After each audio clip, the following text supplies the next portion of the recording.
Major funding for Carolina Business Review is provided by Grant Thornton, an international accounting, tax, and business advisory organization dedicated to serving middle-market companies. Grant Thornton, a passion for the business of accounting.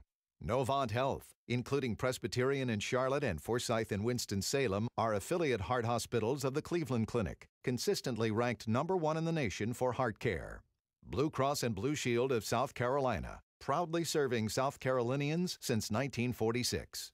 And by Sunoco, a global manufacturer of consumer and industrial packaging products and provider of packaging services with more than 300 operations in 35 countries. Well, happy spring, almost. It certainly has felt like it. In fact, just about all winter has felt like it.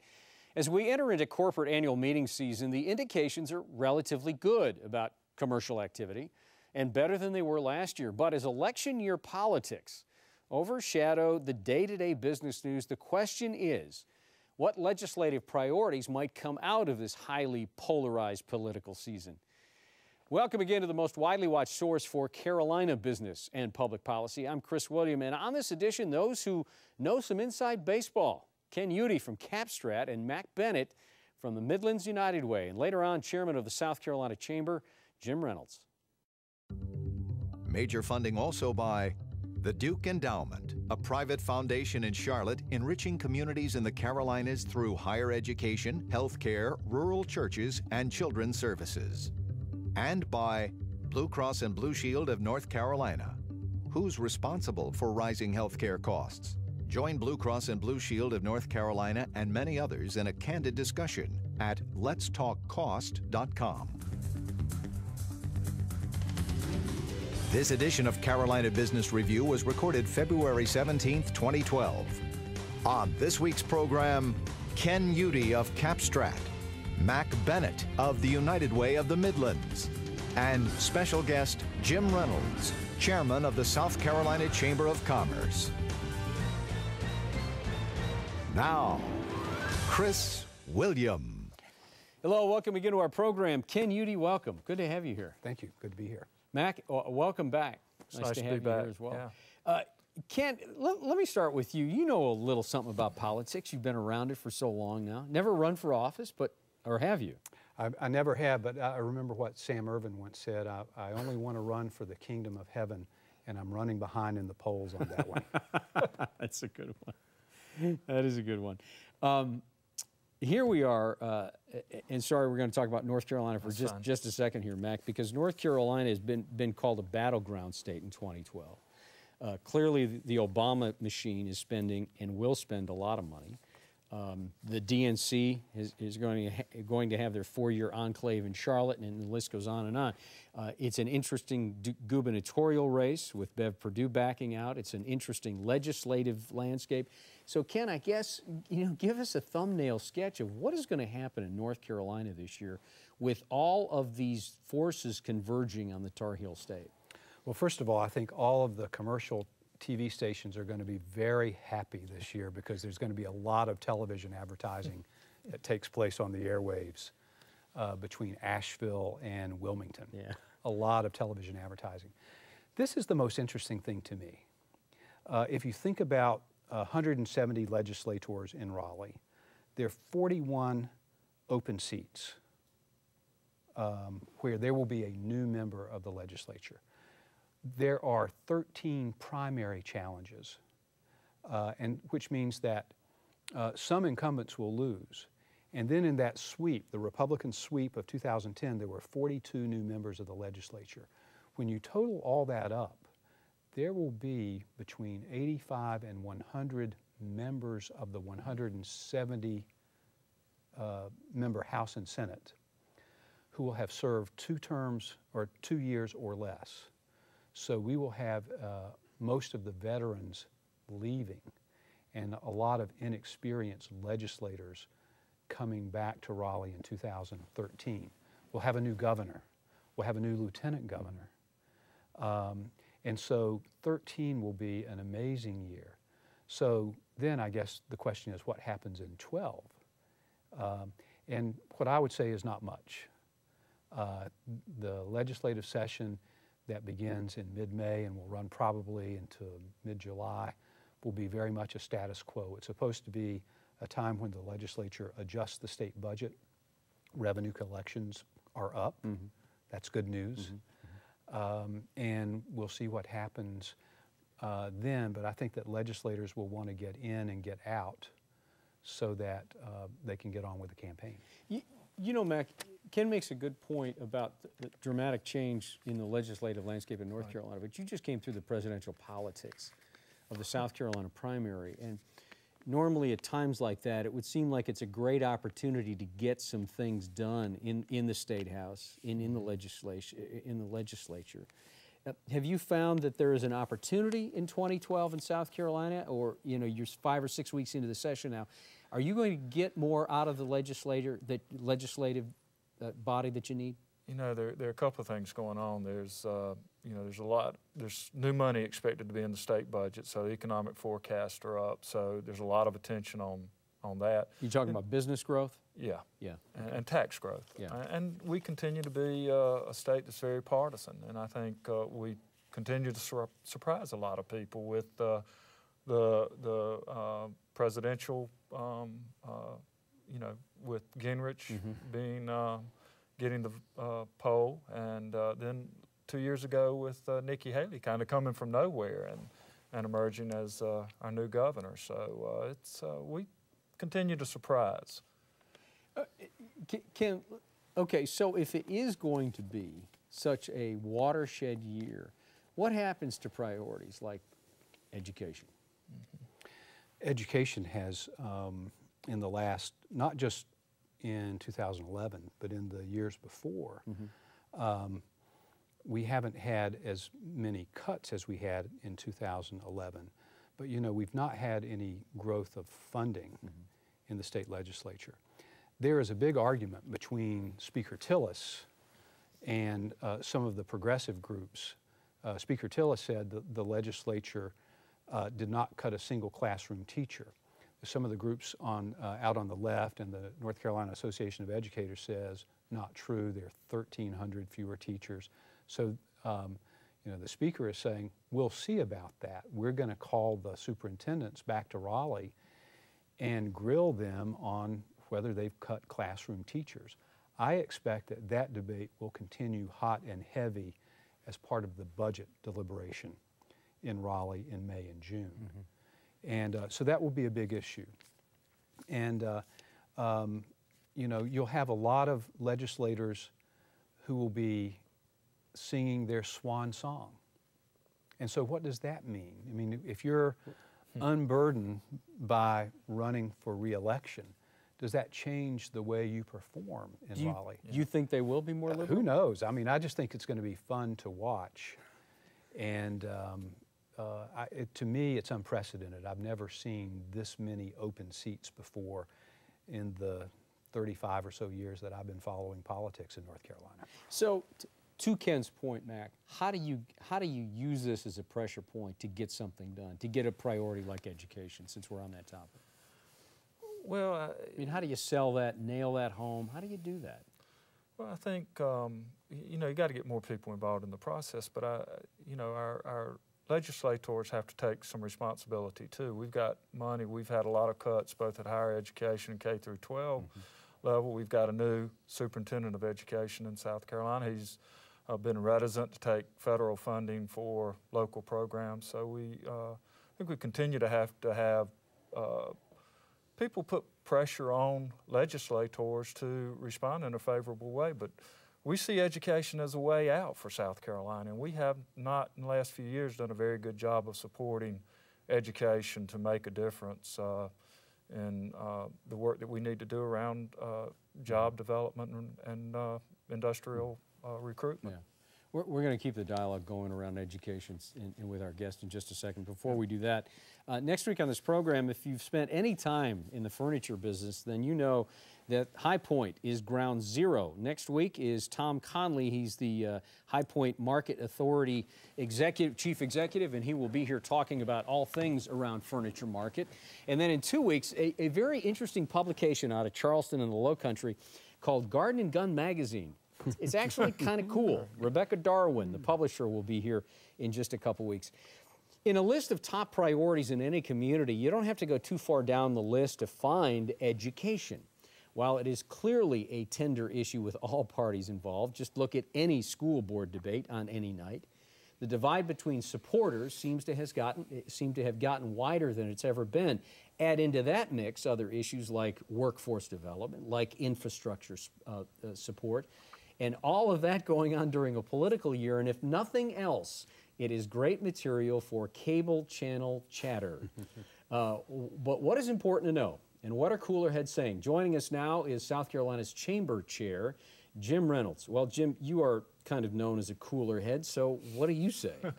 Our business community in South Carolina does take a long view and very strong commitment to economic development, and recognize the educational workforce is a critical part of that. And that's one of our 3 top priorities for our legislative agenda with South Carolina, is investing in education. And we've done a good job over the past 10 years of connecting students to careers so that they understand why they're in school and why it's important to finish high school.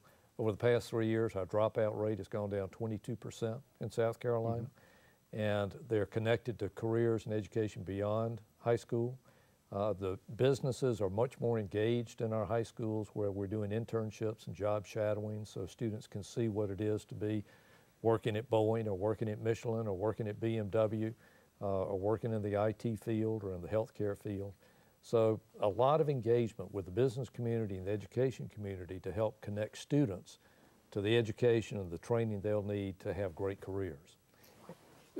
Let me interject something here. And Ken, you know Tricia Willoughby in the governor's office in North Carolina. And Tricia, and I wrote this down, 'cause she said, you know, it's important to keep politics, if that's possible, keep politics out of the education debate. And it sounds like a simple concept, but would it work? And can you keep politics out of the education debate? Well, it creeps in, but we work very hard. The business community and our chamber is non-political. We're there for our mission is to create an environment where business can flourish and prosperity for all citizens in South Carolina can rise. So we advocate for policies that make a more fertile environment for businesses to be recruited, like Boeing, like BMW adding 1,000 jobs, Boeing coming in and adding 3,000 jobs. And the basis of that is a strong workforce. We're hearing now from our economic developers that as companies are coming to look, they're beginning to ask the question, the most important issue that they're determining is the sustainability of a highly qualified workforce that can raise its technical expertise every 5 years as technology changes. They know that South Carolina is great at standing up a ready workforce when they land. They want to know, are we making the investments in early childhood education, in K-12, and in our technical college and four-year colleges to assure a steady stream of engineers, technicians, and employees for those enterprises. And that's what the business community is telling the legislature. Our education committee at the Senate is composed of the leadership is 2 Republicans, 2 Democrats. They set out by themselves to create it that way so it is nonpartisan. And we work hard at doing the right things from a policy standpoint and keeping the politics out as much as we can. Okay, question. Jim, what about the state ports in South Carolina? There's a friendly rivalry between the ports in North Carolina and South Carolina. South Carolina is way ahead. The Panama Canal expansion will be complete in a couple of years. What does it look like in South Carolina? Are you guys going to keep the lead on North Carolina? Well, we need healthy ports in North Carolina, South Carolina, and Georgia. Our employers use all 3 ports. The Port of Charleston is a wonderful natural port. It's an ocean port. It's already deep. It needs to go to 50 feet, and a very critical issue is to get that dredged to 50 feet so we can handle the Panamax ships. But Charleston is a major gateway for the southeast region for economic development. It is critical to BMW, which exports 70% of the cars that they make in South Carolina, to Michelin, that exports most of their large tires that they make. So it's critical for the companies that are there and the companies that we are recruiting. And that's a top priority, is to get the Charleston port dredged to 50 feet And once it is, it'll be a highly competitive port because it is an ocean port, and it's so friendly to the ships who are coming in, get a quick turnaround, and get back out again. I don't think that people understand how much bigger these ships are going to be when they come through. Yeah. With the new canal, and the size of these ships really dwarf the ships that we have seen in our ports heretofore. Yeah. It's going to be a big change. And it's the future. I mean, that's what it's going to be. Well, you know, as a quick follow-up of that, and I don't want to go too far down that road, no pun intended, but and not the politics of the debate between Charleston, does there need to be a Jasper port, the Georgia ports. But I get the sense, Jim, that the consensus among South Carolinians, both the leadership and constituents, is, you know, we're better off focusing on dredging that port in Charleston and just kind of sticking to our knitting. Do you get the sense that it's really going to be focused more on Charleston, and Jasper and Georgia is just going to be a political fight that'll be out there? We feel all that Savannah's going to get dredged, and they'll have a future.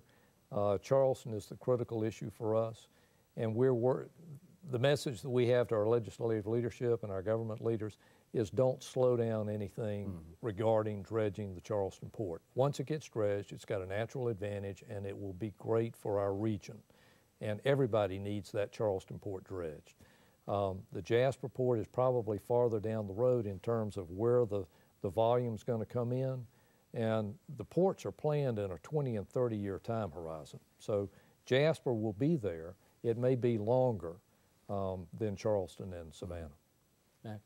Yeah, Jim, you mentioned workforce readiness and early education earlier. I agree, South Carolina's done a great job with its workforce readiness efforts. What do you think the corporate support for early education is in South Carolina, and is that important? Yes, it is, and it's growing. It's interesting, but the business leaders in South Carolina recognized, Boeing, for example, came in, and they said, we're here for at least 40 years, and we want to know what your pipeline is, and they're putting money into early childhood education.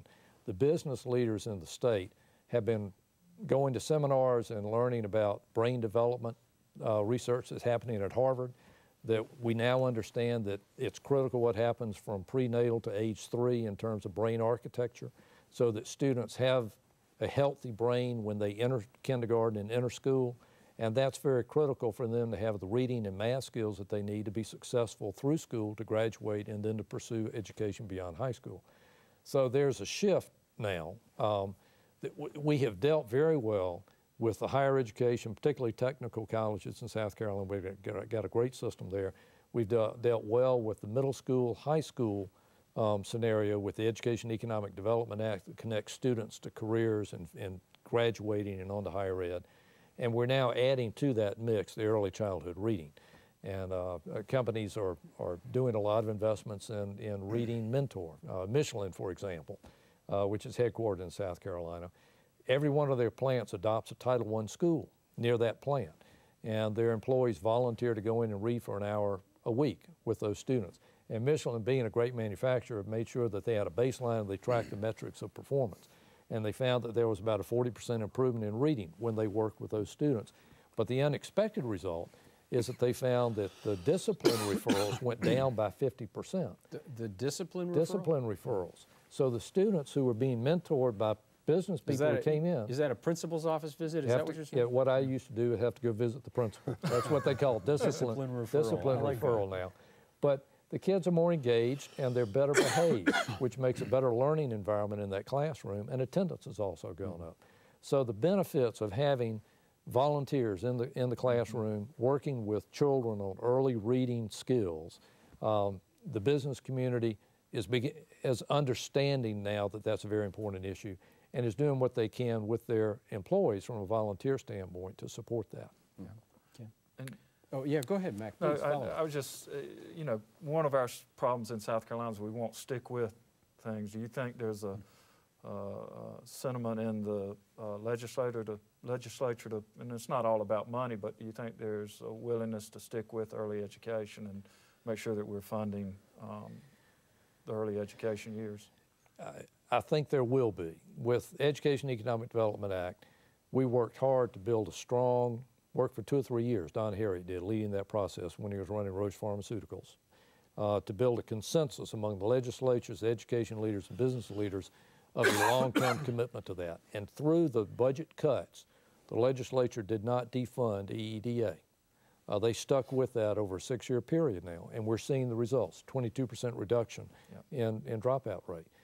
We're now building that process for early childhood reading, and we're in the early stages of understanding what's important, what are the policy issues, so that we can build that consensus.